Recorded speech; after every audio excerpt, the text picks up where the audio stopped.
என்னோட favourite movie character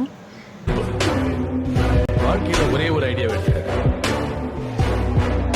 அந்த ஐடியாவையே உங்க வாழ்க்கையாக்கி திங்க் அபவுட். என்னதான் அந்த படத்தில் அவர் வில்லனாக இருந்தாலும் அந்த படத்தில் அவரோட ஆட்டிடியூடை கவனித்து பாருங்கள்.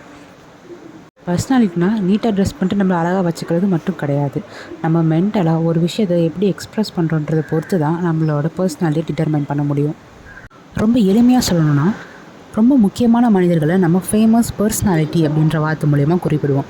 பர்சனாலிட்டின்னு ஏன் அவங்கள சொல்கிறோம் அப்படின்னா, அவங்களுடைய ட்ரெஸ்ஸிங் சென்ஸ் மட்டும் இல்லாமல் அவங்க மென்டாலிட்டி, அவங்களோட கெஸ்டர், ஒருத்தவங்களை எப்படி அவங்க அப்ரோச் பண்ணுறாங்க, எப்படி பாசிட்டிவான ஆட்டிடியூடில் இருக்காங்க, அவங்க ஸ்மைல் எவ்வளோ கிரேஸ்ஃபுல்லாக இருக்குது, இது எல்லாமே சேர்ந்து தான் அவங்க ஒரு காந்த மாதிரி இருக்கக்கூடிய ஒரு பர்சனாலிட்டியாக இருக்காங்க. இதுக்கு ஒரு சின்ன கதை சொல்கிறேன். ஒரு ஊரில் ஒரு வயசானவர் இறந்துட்டார். அவரை பார்க்க ஆயிரக்கணக்கான மக்கள் வராங்க. ஆனால் யாருமே அந்த வயசானவருக்கு சம்மந்தப்பட்டவங்க கிடையாது. இவங்க எல்லாருக்கிட்டையுமே போய் ஒருத்தவங்க கேட்குறாங்க, ஏன் இவருக்காக நீங்கள் இவ்வளோ ஃபீல் பண்ணுறீங்க, ஏன் இவரை பார்க்க எல்லாருமே வந்துருக்கீங்கன்னு கேட்குறப்ப எல்லாருமே சொல்கிறாங்க, அவருக்கும் எங்களுக்கு எந்த சம்மந்தமும் கிடையாது. ஆனால் நாங்கள் காலையில் வரப்போ அவர் எங்களை பார்த்து சிரிச்சுக்கிட்டே வணக்கம் சொல்லுவார். அந்த ஒரு நட்புக்காக, அந்த ஒரு பாண்டுக்காக, அந்த ஒரு ஸ்மைலுக்காக தான் நாங்கள் எல்லாருமே வந்திருக்கோம்னு சொல்கிறாங்க. அந்த ஒரு வயசானவர் ஒரு பாசிட்டிவாக மற்றவங்க எல்லாரையும் பார்த்து சிரித்து அவங்களோட கெஸ்டர் அதுக்காகவே இத்தனை பேர் ஃபீல் பண்ணுறாங்கன்னா அவரோட பர்சனாலிட்டி எவ்வளோ அட்ராக்ட் பண்ணியிருக்கோம் எல்லாரையும். இதை தான் நான் சொல்ல வரேன். இந்த அபிமன்யுன்ற கேரக்டரும் அதே மாதிரி தான். அவரோட பர்சனாலிட்டி அந்த நீங்கள் இந்த வீடியோ பார்த்தாலே தெரியும், how bold he is, how attractive he is. Because அவருக்கு நாலேஜும் இருக்குது, அவரோட பாடி லாங்குவேஜ், அவரோட பாசிட்டிவ் ஆட்டிடியூட், இந்த ஐடியாலஜி, இது எல்லாமே தான் ஒருத்தவங்களோட பர்சனாலிட்டி டிட்டர்மைன் பண்ணும். ஏன் பர்சனாலிட்டி ரொம்ப முக்கியம்னா, உங்கள் லைஃப்பில் உங்களோட வேல்யூவை சொல்லக்கூடியதே அந்த பர்சனாலிட்டி தான். பர்சனாலிட்டின்றது நீங்கள் உங்கள் கேரக்டரையும், உங்கள் எமோஷனையும், உங்கள் பாயிண்ட் ஆஃப் வியூ எப்படி நீங்கள் மற்றவங்கள்ட்ட எக்ஸ்ப்ரெஸ் பண்ணுறீங்க, அதை பொறுத்து தான் அது பாசிட்டிவாக இருக்கா நெகட்டிவாக இருக்கான்றதை நம்ம டிட்டர்மைன் பண்ண முடியும். இந்த பாசிட்டிவ் ஆட்டிடியூட், இந்த பர்சனாலிட்டி இதெல்லாம் எப்படி வருது அப்படின்னா, நம்மளோட பழைய மெமரிஸாக இருக்கலாம், இல்லை ஏதோ ஒரு மக்கள் நம்மளை இன்ஃப்ளூயன்ஸ் பண்ணதாக இருக்கலாம், உங்களோட பழைய நம்பிக்கைகளாக இருக்கலாம். ரொம்ப புரியும்படி சொல்லணும்னா, இவர் இப்படி சொன்னனால தான் நான் இந்த மாதிரி லைஃப்பில் மாறினேன், இவங்க அடித்ததுனால தான் எனக்கு இந்த மாதிரி பயந்த மாதிரி நான் ஆகிட்டேன், இல்லை நிறைய தப்பு பண்ணுறவங்க கூட சொல்லுவாங்க, என் லைஃப்பில் இந்த இன்சிடென்ட் நடந்தனால தான் நான் இந்த மாதிரி நிலைமைக்கு வந்தேன்னு சொல்லுவாங்க. ஸோ ஏதோ ஒரு ஓல்டு பேக்கப் நாலேஜ் தான் உங்களை அந்த மாதிரி பண்ண வைக்குது. இந்த எல்லா ஃபேக்டர்ஸும் சேர்ந்து தான் உங்களோட கேரக்டர், உங்களோட ஆட்டிடியூட், உங்களோட ஸ்டைல், இது எல்லாத்தையுமே டிட்டர்மைன் பண்ணும். அப்போ என்னோடய பாஸ்ட் லைஃப் அப்படி இருக்குது, என்னால் அப்போ பர்சனாலிட்டி குட்டாக மாற்ற முடியாதா அப்படின்னா கண்டிப்பாக மாற்ற முடியும். அதுக்கான 5 ஸ்டெப்ஸை பற்றி தான் இந்த வீடியோவில் பார்க்க போகிறோம். First thing, listen. ஒருத்தவங்க பேசுகிறது எப்படி கவனிக்கிறோன்றது பொறுத்து தான் இருக்குது. நம்மளுக்கு 2 காது ஒரு வாய் கொடுத்ததுக்கான காரணம் பேசுகிறத விட 2 மடங்கு கவனிக்கணுன்றதுக்காகன்னு சொல்லி ஒரு ஃபேமஸான புக்கில் போட்டு இருப்பாங்க.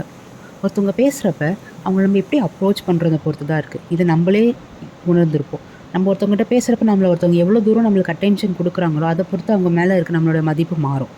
சும்மா பேச்சுக்குன்னு தலையாட்டுறது, அவங்க பேசுகிற முடியல இன்ட்ரப்ட் பண்ணுறது, வேறு எங்கேயோ கவனிக்கிறது, உங்கள் பாயிண்ட் ஆஃப் வியூ மட்டும் சொல்கிறதுன்ற நீங்கள் கவனமாக இருந்தீங்கன்னா நீங்கள் ஃபுல்லாக லிசன் பண்ண முடியாது. ஸோ லிசனிங் வந்து ரொம்ப முக்கியமான ஒரு பர்சனாலிட்டியோட character. And have an opinion. உங்களுக்குன்னு ஒரு ஒப்பீனியன் இருக்கணும். தப்போ சரியோ ஒரு விஷயத்தில் உங்களுக்குன்னு ஒரு ஸ்டாண்ட் இருக்கணும். எது எப்படி இருந்தால் எனக்கு என்ன அப்படின்னு இல்லாமல், இந்த விஷயமா இது இப்படி தான் இருந்தால் நல்லாயிருக்கும், எனக்கு இதில் ஒரு ஒப்பீனியன் இருக்குதுன்னு சொல்கிறப்ப உங்களுக்குன்னு ஒரு பர்சனாலிட்டி, அங்கே உங்களுக்குன்னு ஒரு ஸ்பேஸ் வந்து கிடைக்கும். And then meet more people. நான் ஏற்கனவே சொன்ன மாதிரி ஒவ்வொரு பர்சனுமே உங்களுக்கு ஒரு நிறைய விஷயம் கற்று தருவாங்க. அந்த ஒவ்வொரு பர்சனோட இன்ஃப்ளூயன்ஸ் உங்கள் பர்சனாலிட்டி கண்டிப்பாக ஒரு பெரிய தாக்கத்தை கொண்டு வரும். அதனால் நீங்கள் நிறைய பர்சனை மீட் பண்ண அவங்ககிட்ட நிறைய கற்றுப்பீங்க. அவங்ககிட்ட பாசிட்டிவாக இருந்தாலும் சரி, நெகட்டிவாக இருந்தாலும் சரி, you can gain a lot from people. And then positive mind set. Positive mind செட்ன்றது உங்களுக்கு மட்டும் இல்லாமல், இப்போ யாரோ ஒருத்தவங்ககிட்ட நான் இந்த விஷயத்தை பண்ண போகிறேன், இதை நான் செய்ய போகிறேன்னு சொன்னால் எடுத்தோடனே இது இப்படி பண்ணால் நல்லா இருக்காது அப்படின்னு ஒரு டிமோட்டிவிங்காக பேசாமல் ஃபர்ஸ்ட் அதை என்கரேஜ் பண்ணிவிட்டு, அதில் ஒரு ட்ராபேக் இருக்குன்னா அதை எப்படி சரி பண்ணலான்ற ஒரு ஐடியாலஜியோ ஒரு சின்ன மோட்டிவேட்டிங்காகவோ நீங்கள் பேசுகிறப்ப உங்ககிட்ட ஒரு பாசிட்டிவ் அப்ரோச் இருக்குன்னு பீப்புள் உங்ககிட்ட ரொம்ப அட்ராக்டாக ஆகுவாங்க. ஃப்யூச்சரில் அவங்களுக்கு கூட சொல்லலாம், இவர் சொன்னதுனால நான் இந்த மாதிரி ஒரு சேஞ்ச் பண்ணேன், இவர் எனக்கு கற்றுக் கொடுத்தாரு அப்படின்ற ஒரு பர்சனாலிட்டிக்கு டிட்டர்மைன் பண்ணுற ஒரு ஃபேக்டர் உங்களுக்குள்ளே உருவாகும். The most important thing, body language. Body லாங்குவேஜ்னு சொல்கிறப்ப உங்கள் ஹோல் பாடியுமே உங்களுக்கு முன்னாடியே ரியாக்ட் பண்ணிடும். நீங்கள் பேசுகிறதுக்கு முன்னாடி உங்கள் பாடி, உங்கள் எக்ஸ்ப்ரெஷன் உங்களை கம்யூனிகேட் பண்ண வச்சிரும். உங்கள் தலையிலேருந்து உங்கள் கால் வரைக்குமே ஒவ்வொரு ஜெஸ்டருமே ஒவ்வொரு விஷயத்த சொல்லும். ஹெட்லேருந்து பார்த்திங்கன்னா உங்கள் ஐப்ரோஸாக இருக்கட்டும், உங்கள் ஐஸ், உங்கள் ஃபேஷியல் எக்ஸ்ப்ரெஷன், இதுவே ஃபஸ்ட்டு ரொம்ப ப்ரீடாமினண்ட்டாக இருக்கும். And then comes your head, your neck, your hand, your palm, your legs. நீங்கள் ஒருத்தவங்கள்ட்ட பேசுகிறப்ப அவங்க பாடி ஃபுல்லாக அவங்க பக்கம் டோனாக இருந்துச்சுன்னா நீங்கள் அவங்களுக்கு ஃபுல்லாக அட்டென்ஷன் தரதா அர்த்தம். உங்களோட ஹெட் அந்த பக்கம் பார்த்து நீங்கள் அடிக்கடி வாட்சை பார்க்குறீங்க அப்படின்னா நீங்கள் அதில் அட்டென்ஷன் கொடுக்கலன்றது அர்த்தம். அதேமாதிரி ஐ கான்டாக்ட், நீங்கள் ஒருத்தங்க கை நீட்டி பேசுகிறப்ப எப்படி பேசுகிறீங்க, your handshake, your dressing sense, இது எல்லாமே பாடி லாங்குவேஜில் வரும். இது எல்லாமே ஒருத்தவங்க கற்றுக்கிட்டு தான் அதை நம்ம பார்க்கணுன்னு இல்லை, நம்ம பார்க்குறப்பே புரிஞ்சிடும் ஒருத்தவங்க நம்ம அட்டென்ஷன் தராங்களா, அவங்க என்ன பாடி லாங்குவேஜில் இருக்காங்கன்றது. ஸோ இது வளர்த்துக்கிறது ரொம்ப முக்கியமான விஷயம். இது எல்லாமே செய்து தான் ஒரு பர்சனாலிட்டி. ஸோ பர்சனாலிட்டியோட இம்ப்ரூவ்மெண்ட் எப்படின்னா, இப்போ காலேஜ் ஸ்டூடெண்ட்ஸ் எல்லாத்துக்குமே பர்சனாலிட்டி கோர்சஸ் டீச் பண்ணிட்டு வராங்க. அதே மாதிரி கார்ப்பரேட், ஐடி, இந்த மாதிரி எந்த ஃபீல்டுக்கு போனாலுமே பர்சனாலிட்டி ரொம்ப முக்கியம். பர்சனாலிட்டி டெஸ்ட்டுன்ற ஒரு இன்டர்வியூ ஸ்டேஜ் கண்டிப்பாக ரொம்ப முக்கியமாக இருக்குது. ஸோ பர்சனாலிட்டி டெவலப் பண்ணிக்கிறது எல்லா விதத்துலையுமே நமக்கு ஒரு நல்ல விஷயம் தான்.